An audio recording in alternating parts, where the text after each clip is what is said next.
Hey, this is me, Marvin again, and I just finished watching the Twilight Zone, which is obviously the original series, one of my favorite shows of all time. And because I love the little lessons and things that they kind of help provoke, help pull out.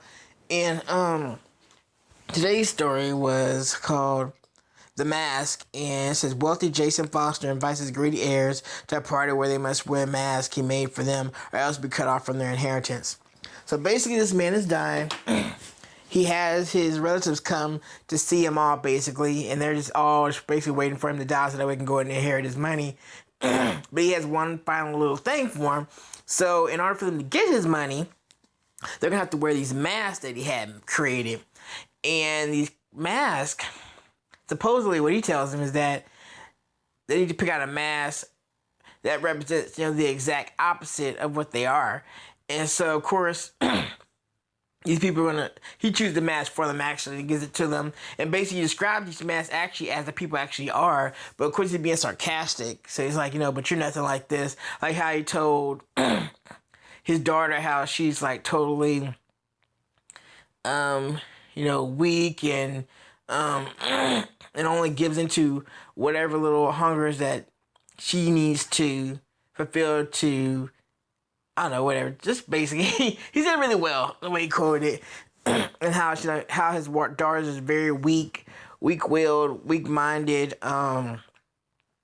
Just always concerned about herself, and then how his granddaughter is just very shallow. She only thinks about herself and her own concerns, and how his grandson is very, he's rude and he's manipulative and enjoys inflicting pain from which other people would actually he draws pleasure from that. And then talk about how his son-in-law is greedy and some other stuff too, but basically it's how none of them just really have any kind of good characteristics that he would want to be associated with. And so he gives him these masks to wear, and I feel there'd be some kind of catch to it. So he tells me he has to wear these masks until midnight, and then once midnight passes, they can receive everything in his will, which is the house, the stocks, the money, the property, all that stuff. And so he makes them wear it. And they wear them and they wear them and wear them. Eventually, it starts to get to them. They're like, can we take these masks off? It feels like it's literally like we can't breathe. Like at one point, his daughter's like, I can't breathe. I feel like I'm suffocating. There's a reason for that.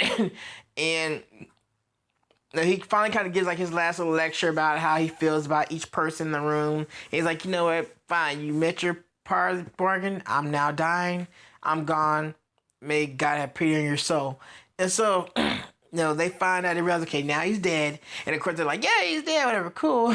So they go to take their mask off. And the first person takes their mask off, everyone just looks in horror like, oh my gosh. And you have to turn and look, I thought so. Their faces have conformed to these masks. And so now they're stuck with these faces. And so the daughter takes hers off. She freaks out. The son takes his off, and then finally the mother takes hers off. And they all look horrible. They all look like what their characteristics really are. Which in this case would be greed, vanity, cruelty,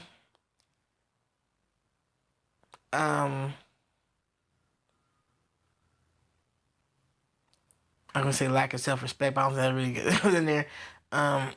Cowardness, like all that stuff, just now it shows on their face and forever. So now they have the money, but they're now stuck with these faces forever. And so he basically got the last laugh, and it's just kind of crazy, how that worked out. So I thought it was very good story, good point, and I kind of thought something like that was gonna happen, but I wasn't sure, but it was confirmed. So. Good storyline. I recommend anyone should watch that. This is me, Marvin.